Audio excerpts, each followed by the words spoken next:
0, -1. Okay. Today we've got the last section we're going to look at before exam number 1. So exam 1 is this Thursday. It'll be in recitation. We'll be doing a review in Wednesday's class. And if you look over to the left side of the screen right now, you can see my exam review section over there. I've got an exam 1 review that's both got a blank copy and a filled in copy. So look that over beforehand if you're the type of person who likes to see a review before we actually do it. Otherwise, I'll be getting through as much of this exam 1 review as I can in 50 minutes. There's definitely more on here than we can possibly cover in that amount of time, so I'll be somewhat selective about the problems that I do. And by somewhat selective, I mean I'll try to do just the ones that I think are the best to look at before this exam. But that's not today. That's Wednesday. Today is chapter 13, sections 1-ish and also 3, which are going to be parameterization and arc length.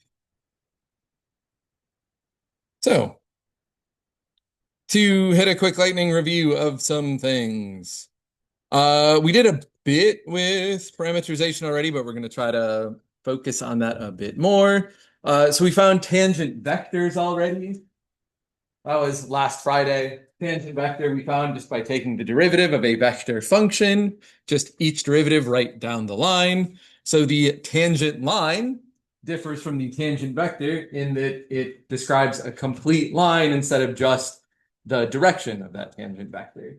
The tangent vector is an element of the tangent line, and we just write it out the same way we write out normal lines. Find a point on the line, find a direction vector, which in this case is going to be the tangent vector, and add them together.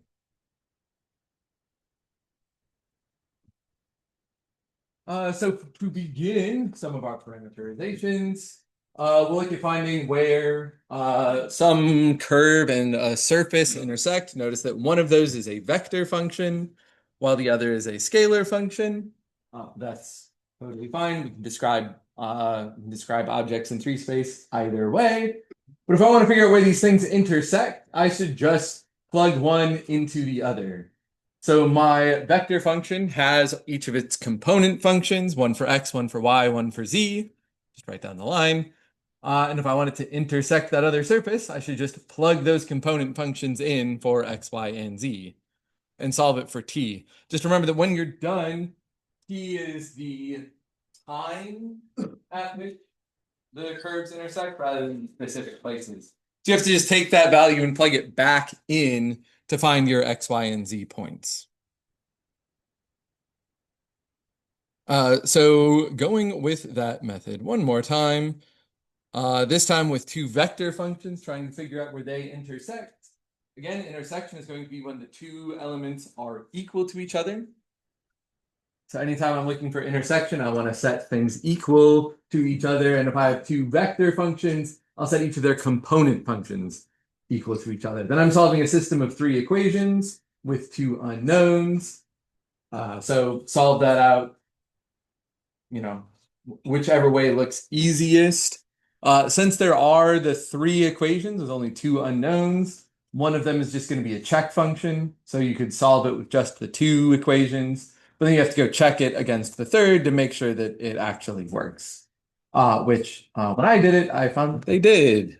They intersect at some point. But if I wanted to know the angle of intersection between those 2 curves, I would look at the angle of intersection of their tangent vectors, which is a whole fun bit that's done out right here. Found their 2 tangent vectors, plugged it into the angle formula, which is really just the dot product solved for theta.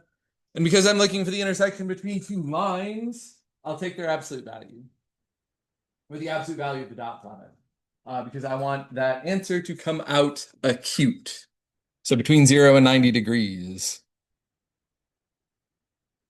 And then there's a whole set on arc length, but I want to jump just to the formula that we're going to use, because we'll see examples on this later. If I want to find the arc of a 3 or a curve that goes through 3 space. So it's some line Specifically, we'll be looking at lines, or not lines, back that up. Specifically, we'll be looking at curves, because we're going to look at the arc length of a curve, which again is a 1D shape, a one-dimensional shape that moves through free space. But the arc length formula looks very, very similar to the one that you had in Calc 2, which was just, I think it was 1 plus f prime squared, square root of that, integrate from a to b. Pretty much the same thing here, except we need each of our 3 derivative terms on the inside of that square root. Yeah, but more on that when we get there. So, parameterizing curves. This is again, going to be a bit more art than science. Kind of like when we did quadratic surfaces. This one will just have a bit more to grasp onto than the quadratic surfaces unit did. But first thing I want to do, taking a look at this example, I want to show that the curve R is the curve of intersection between these two shapes.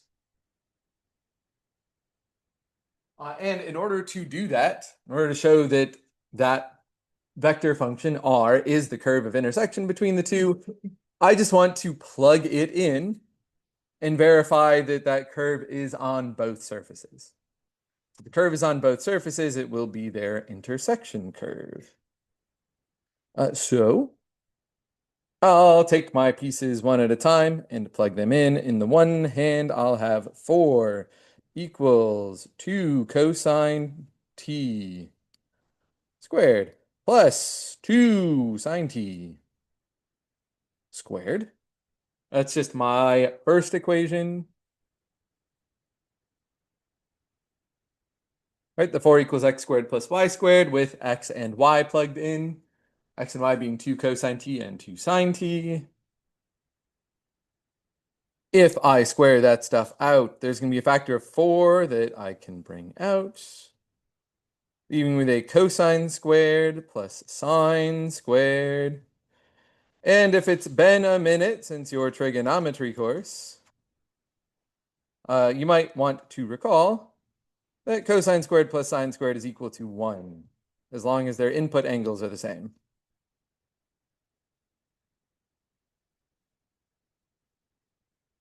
So that curve, R, is on the first function. And if I do the same thing for the second one, we'll find that that also works out. There's not as much exciting to do there, but z is 2 cosine t plus 2 sine t minus 1. Hey, come back here. 2 cosine t plus 2 sine t minus 1. And that's equal to x, which is 2 cosine t, plus y, which is 2 sine t, minus 1. And I can see that those two bits are also equal to each other.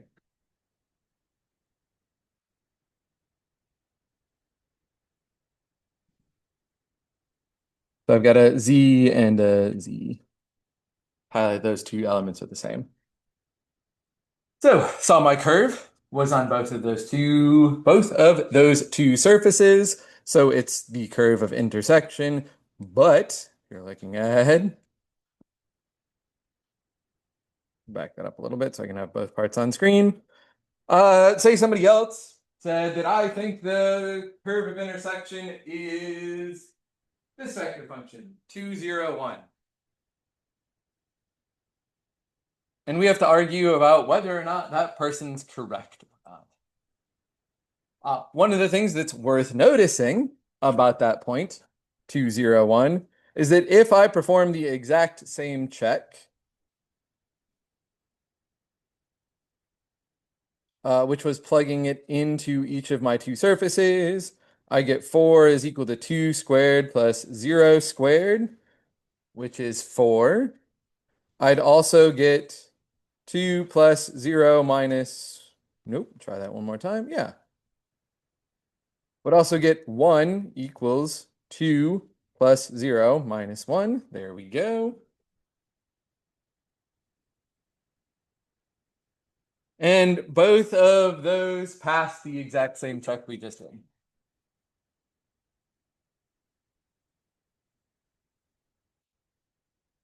So does that mean that 2, 0, 1 is also the curve of intersection?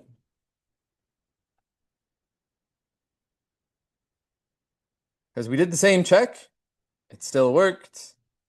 But hopefully your intuition's telling you that something's a little off there. Because this is not going to be the curve of intersection, even though it passes the exact same check.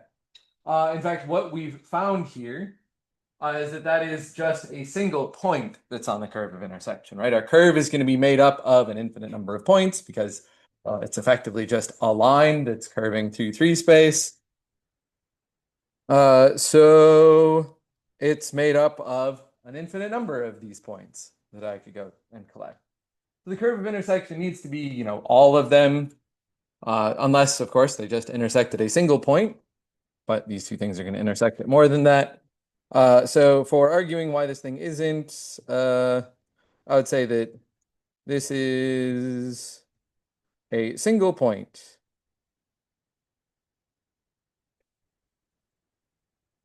Specifically, it's the point t equals 0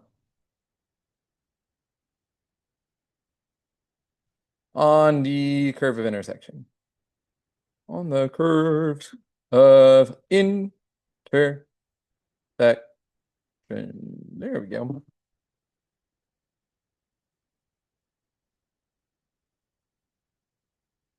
So yeah, word of warning, sometimes it's going to be difficult to actually pick out these surfaces. So we'll go over a few basic first steps to try, and then just kind of hope that that works out for us. We will not be looking at the worst possible intersection curves in our course, but since it'll be the first time you're getting introduced to it in 3 space. So we'll try to stick to some of the easier examples. Doesn't mean that they'll be easy, just that this stuff can get out of hand very fast. So to point out the main couple of strategies that we'll be using for trying to parameterize curves. If I look at my shapes, if I look at where things are going to intersect with each other, and I think that I've got a circle or a circle-like shape in there, some sort of a closed loop, then sine and cosine is going to be a really good place to start, as we're going to see on this next example. So if I'm going to try sine and cosine, I'm going to look for something like x squared plus y squared equals a constant number. Or maybe x squared plus z squared. Take any of the 2 of the 3 variables, square them, add them together, have them equal to a constant. That's going to be my indication that sine and cosine is probably the route I'm going to take. If I see anything other than that, I'm just going to start somewhat blindly trying x, y, or z equal to t and hoping that something works. Sometimes we'll run into an error or we'll get kind of into a not so great looking parameterization. So it's not that uncommon to just scrap all of your work on these problems and try again from a different starting point. You'll know that you got a good parameterization because the algebra works out fairly easily. And you won't end up with a good parameterization if you end up having to take the square root of a bunch of ugly stuff. Anytime we have to get a plus or minus involved in a parameterization, like when we took the square root of a variable or something like that, we'll know, probably better try this thing again. But for starters, I want to find a vector function that represents the curve of intersection between these 2 surfaces. Y equals x squared z, and x squared plus z squared equals 9. So, again, I see this constant term over here. Is that my phone going off? Nope. So when I see that constant, I am going to try sine and cosine.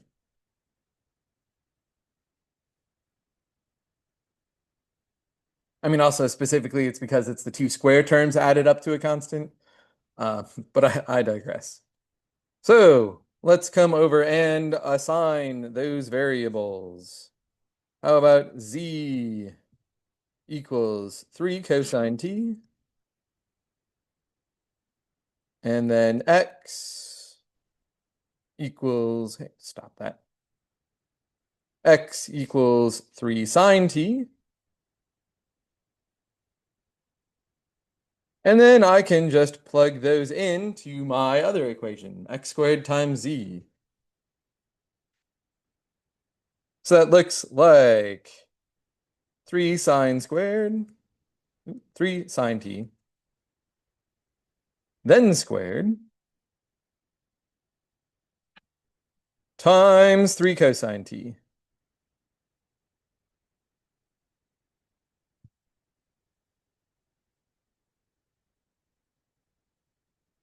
And I think that looks like a parameterization. So notice I did pick out the radius of that circle, or the radius of that cylinder, really, because x squared plus z squared is a cylinder. It's going to expand along the y-axis, but it's a cylinder with a radius of 3. So when I define my x and my z variables, I put a 3 cosine t and a 3 sine t on there for that radius value. And then, yeah, just plug the stuff into y. You ultimately get the vector equation for the curve of intersection, which was 3 sine t, 27 sine squared t cosine t, and 3 cosine t.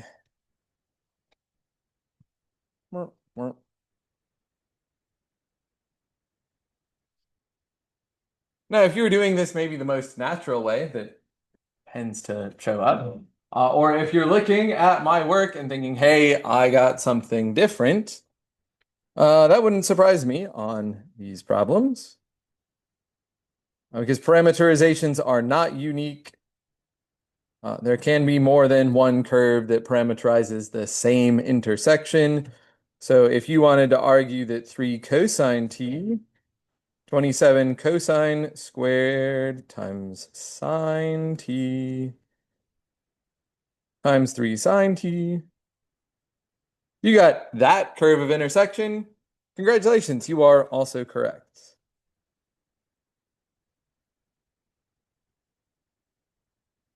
Put an exclamation mark there for fun. Take the factorial, it works.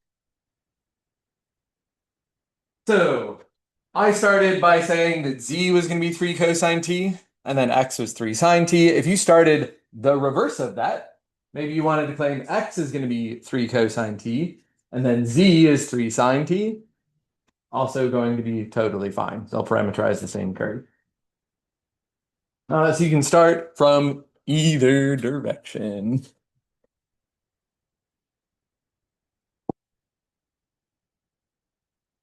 But all right.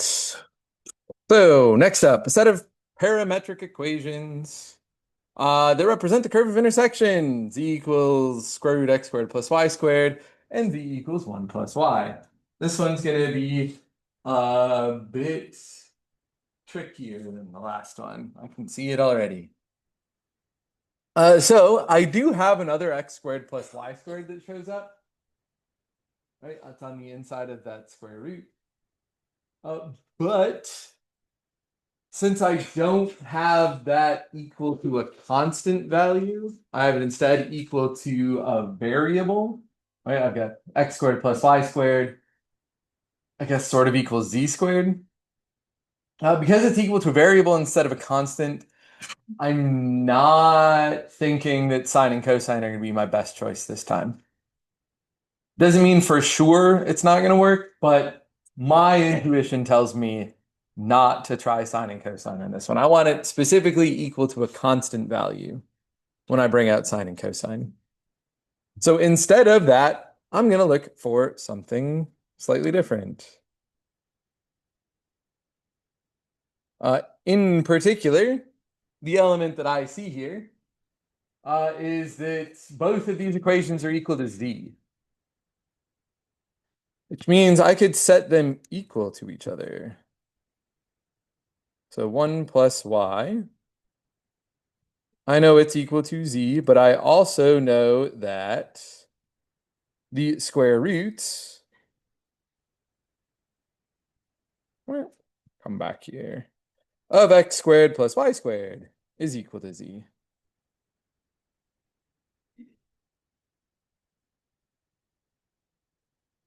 Maybe I'll try simplifying this and seeing if something works out.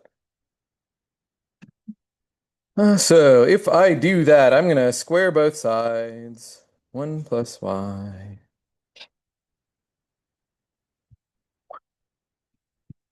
Squared is equal to x squared plus y squared. Now you do have to be a little careful anytime a square root gets involved, especially if you want to start squaring both sides. We're trying to take the square root of both sides. If it matters at the end, I'll need to select only a top half because I know that z is equal to the positive square root of x squared plus y squared, so that's only the part that's going to be above the z, nope, above the xy plane, so going up the positive z axis. I also know from our study of quadratic surfaces that this thing is a half cone, or rather, it's a cone, but only the top half because I'm taking the positive square root when I looked at what z is.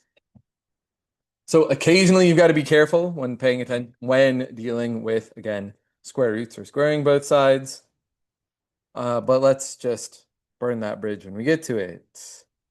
I can FOIL out the left side. 1 plus 2y plus y squared is equal to x squared plus y squared, which simplifies at least a little bit.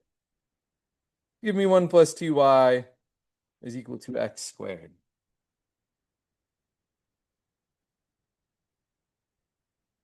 And now I've got a bit more of a simplified equation, so I should try to choose an option over here. And for the sake of emphasis,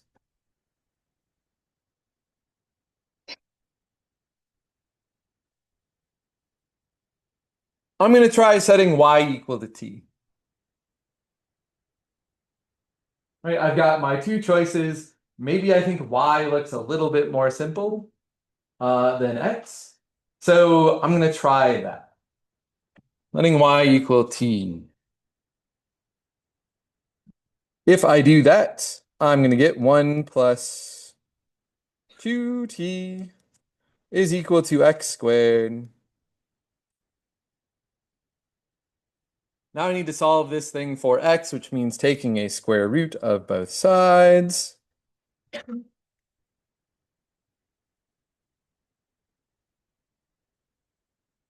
Which if I leave off a rather important step, I get x equals the square root of 1 plus 2t.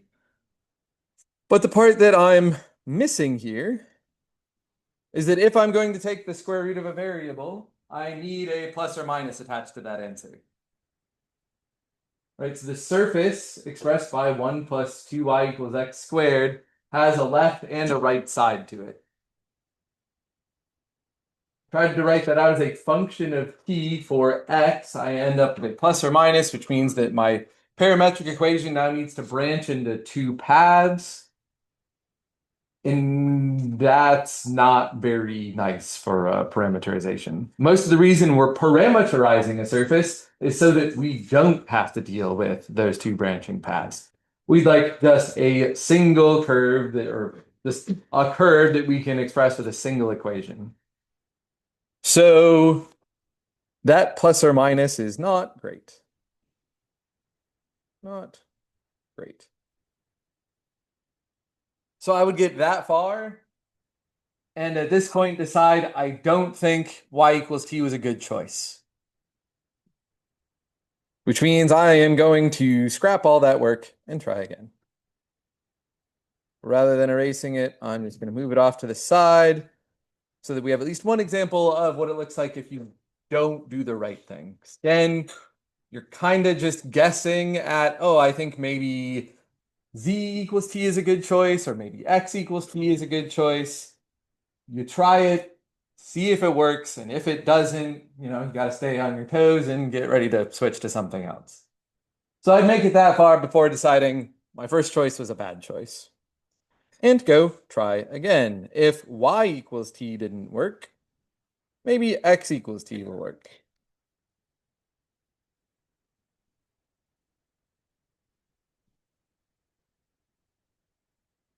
I'm going to put it in green this time because I'm really confident it's going to work. So if I do that, I'm looking at 1 plus 2y equals t squared. And then I'll solve that for y. Subtract 1 over, divide by 2. I'm looking at t squared minus 1 over 2.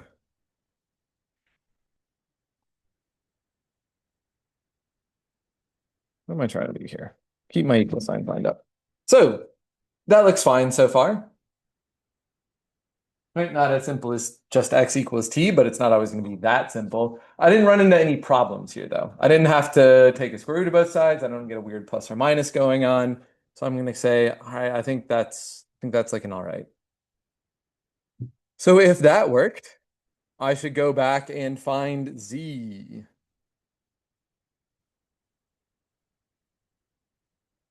And z I know was equal to 1 plus y.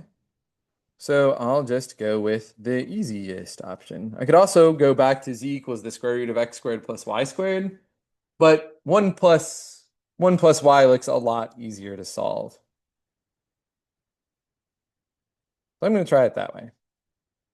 T squared minus 1 over 2. And if I add 1 into that joint, I'm looking at t squared plus 1 over 2.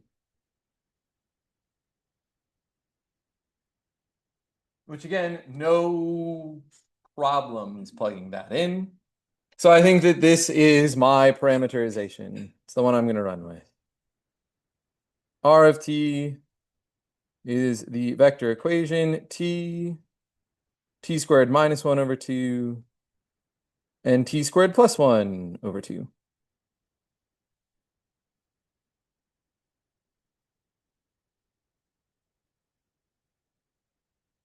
Maybe there was enough space to bring that. Yeah, I'm going to have it just off the dividing part of the page.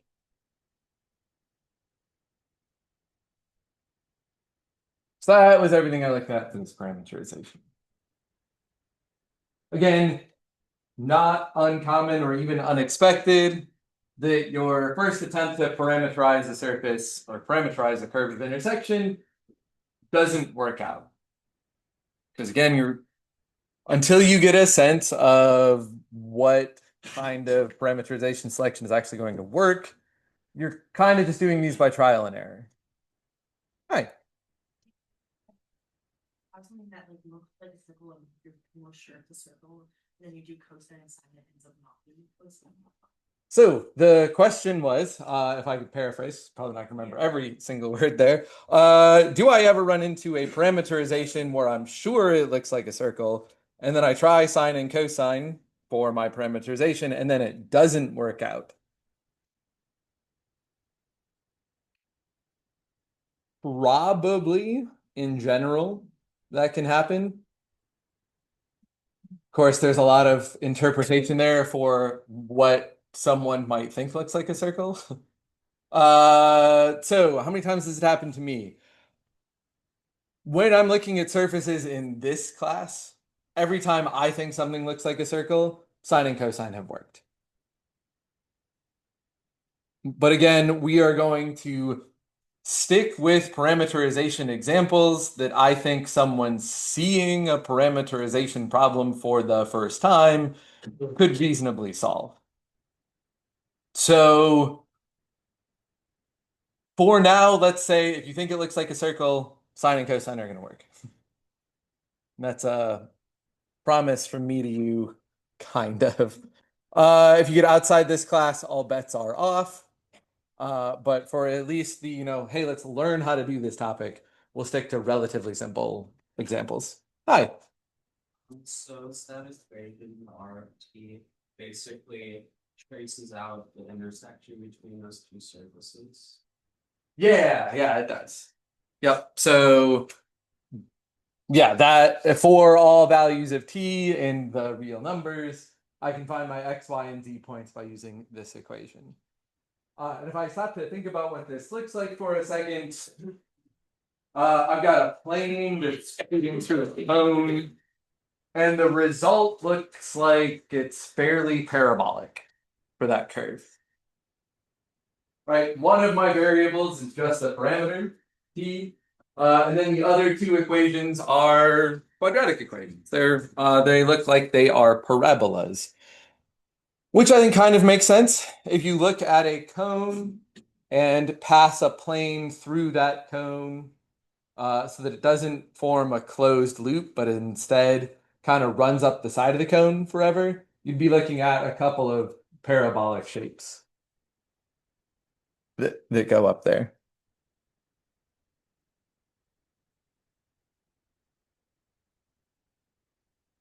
Yeah. But yeah, again, that curve would sketch it all out. Moving on, because I've got probably just enough time to finish the last few problems. We're on to arc length.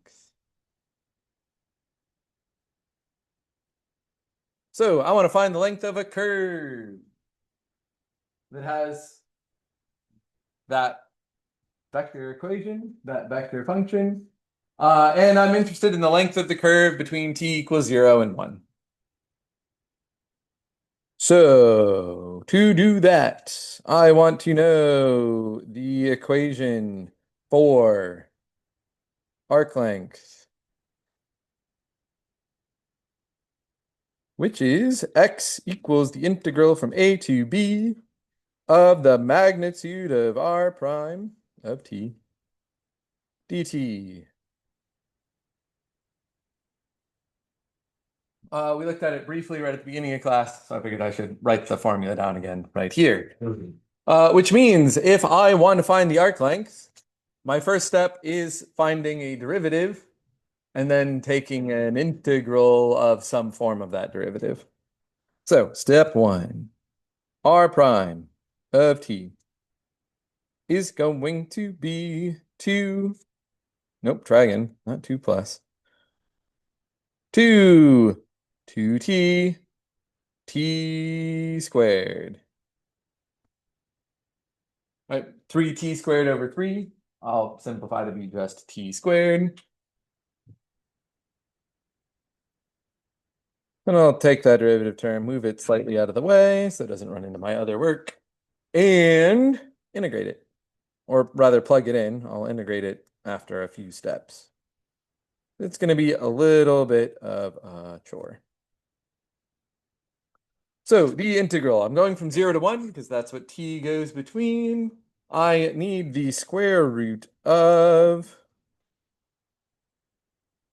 each of those elements squared and then added together. So that's 2 squared plus 2t squared plus t squared dt. Taking each of those elements, plugging them in one at a time. And now I have to work this integrand until I get something that's integrable. So I'm going to do that.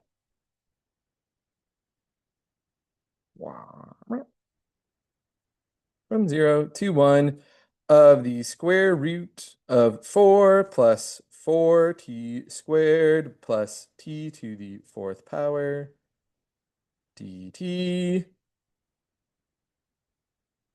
And the next best trick for integrating this thing is recognizing that inside is factorable.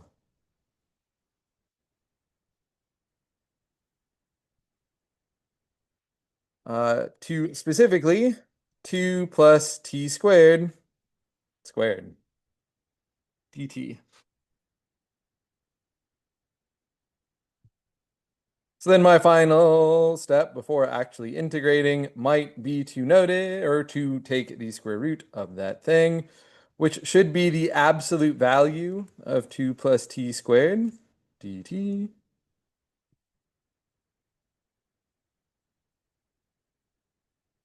Oftentimes we end up kind of skipping over the absolute value step because it's often ends up being irrelevant. But just for the sake of, I don't know, being complete about the problem, I should notice that that thing ought to go to its absolute value, but t plus 2 plus t squared is always positive. So didn't super matter on this problem. It does sometimes, and I'll hopefully point it out even more when it really does matter. But for now, not that big of a deal. This thing integrates to 3t, evaluated between 1 and 0, plus t cubed over 3, or 1/3 t cubed, evaluated between 1 and 0. And so I don't know where that 3 came from. I could hear the whispers before they even started that time. That should have just been a 2. I believe this is 7/3.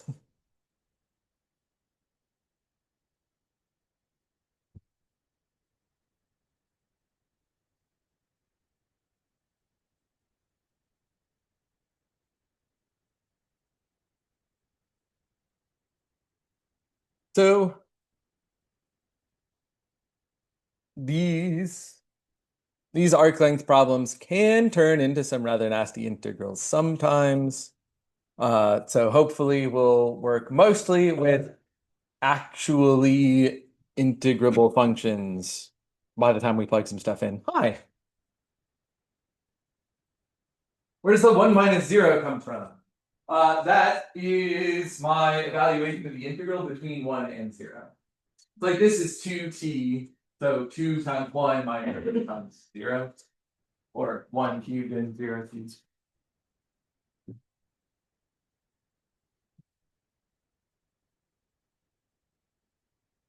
All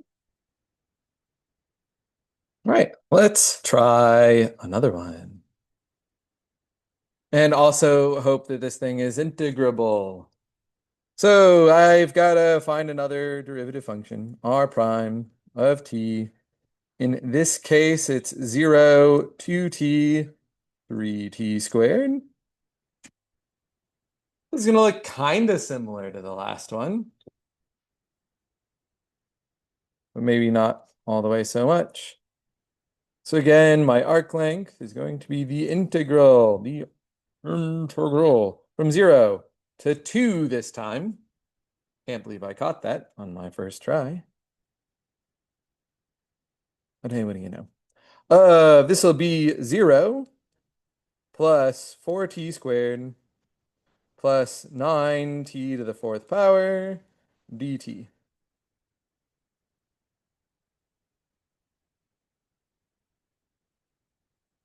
And now I again need to beat up that function until it's something that's integrable. So yeah, why don't we try that? Also, the variable letter we usually use for arc length is S, for reasons that are beyond my knowledge. I kind of think it's French, but I don't know why I think that. So I could be very, very wrong. But S is arc length. So 0 to 2, I'm going to notice that on the inside of that square root, I have a t squared that I can factor out. T squared times 4 plus 9t squared dt. Don't forget your dt when you write out integrals, or your d, whatever the variable is. Does sometimes end up being important.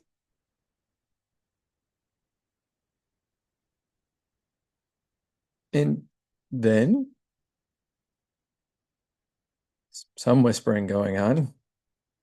There might be an error on here somewhere. Gonna press forward for now until someone speaks up. I can pull a t out of that square root. Technically, it should be the absolute value of t times 4 plus 9t squared dt.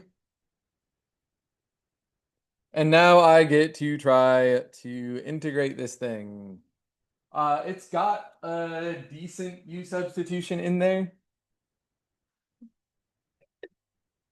So if I claim that u is everything on the inside of the square root, u is going to be 9t squared. It means du is going to be 18t dt. Fortunately, my t values are all positive, so the absolute value of t is just t over the domain of this integral. So I've got everything I need for a u substitution. And if I integrate this thing, what do I get? It's going to be 1 over 18, because I'm missing that factor,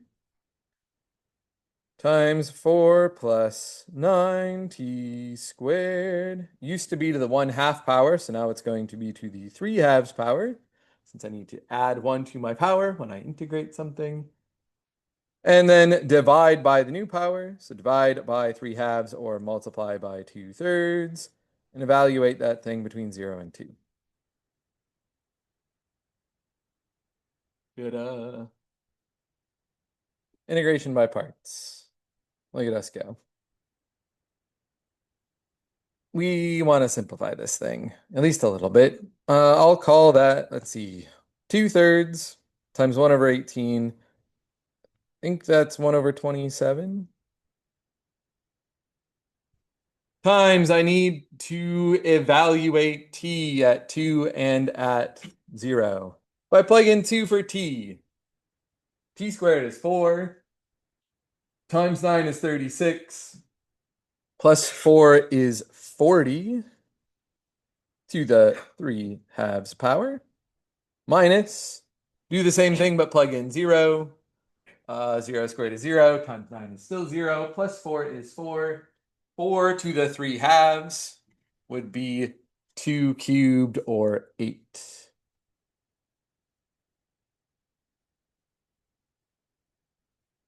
And that's the number I get after some admittedly quick and somewhat complicated mental math. Hi.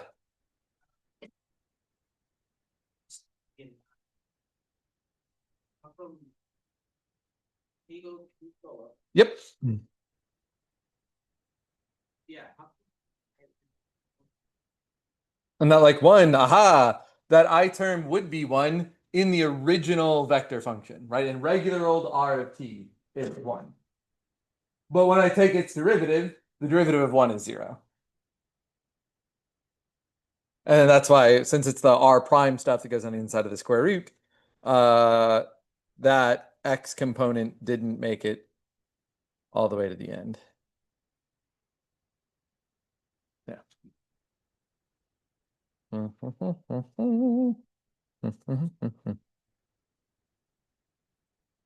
right, and with our last, I think this is the last problem. We can probably finish in 5 minutes, 6 minutes, 5.5 minutes, something like that. Go faster if I just start. So consider, hey, look, here's another vector function. Find the arc length function with the initial point 1, 0, 1. So what I'm going to start by doing is setting my function equal to the point.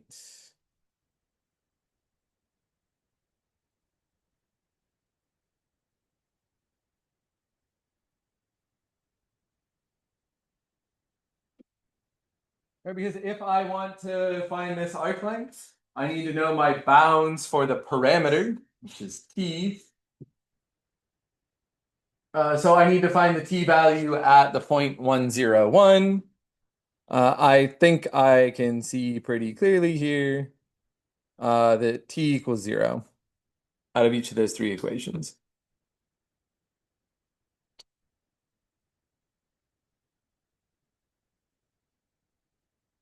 So I've got my starting point. Maybe I'll highlight that in green. To do the rest of this thing, I need my derivative function. I need my tangent vector function. So r prime of t is going to be sine of negative t cosine, nope, negative cosine of negative t, negative cosine of negative t, and 1.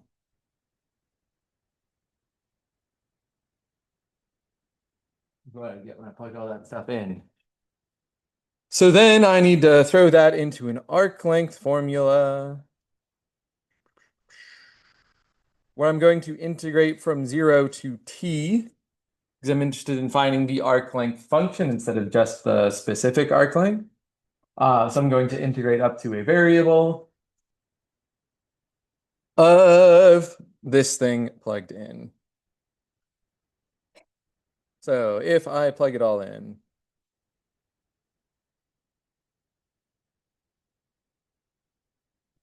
and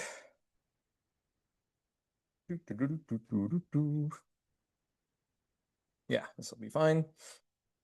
Integrate all of, or plug all this stuff into the function, I'm going to get sine squared of negative t plus cosine squared of negative t plus 1 squared, which is just 1 dt. And then I can once again use the fact that sine squared plus cosine squared is equal to 1 as long as my input angles are the same for both of those trig functions. So it doesn't matter that it's negative t here, as long as it's negative t in both places. Again, look at 0 to t, which is going to be the square root of 1 plus 1.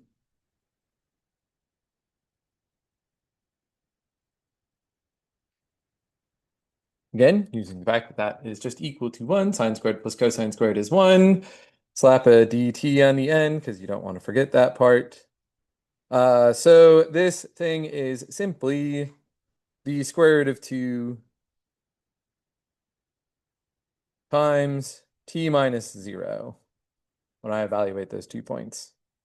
Or put more simply, t times the square root of 2.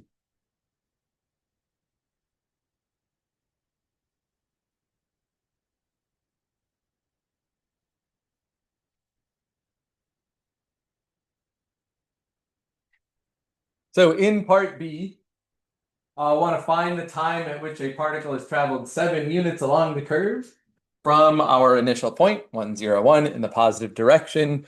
So the problem is telling me that my arc length is 7. So s is 7. Meaning I should start with the equation 7 equals t times the square root of 2. Right, I already simplified my arc length formula down to that rather nice looking linear equation, t times root 2. So I can figure out that t is 7 divided by the square root of 2, or if you felt like being rational, 7 root 2 over 2. Trigonometry, we often really care about having rational numbers or rational denominators. Probably not going to care too hard in this class. But it's worth at least pointing out, technically, we should probably be rationalizing those numbers. And finally, to get the location of that point, I would just plug 7 root 2 over 2 in for t, which would get me the equation cosine negative 7 root 2 over 2 sine negative 7 root 2 over 2 and 7 root 2 over 2, I think plus 1. And I would leave my answer right there. Trying to get it any more than that is going to be kind of a chore. All right, cool. That's the end. That's the end of that lesson. Yeah, Wednesday we're reviewing for the exam, so I will see you then. Okay, bye, bye, bye, bye, bye, bye, bye, bye, bye, bye, bye, bye, bye, bye, bye, bye, bye, bye.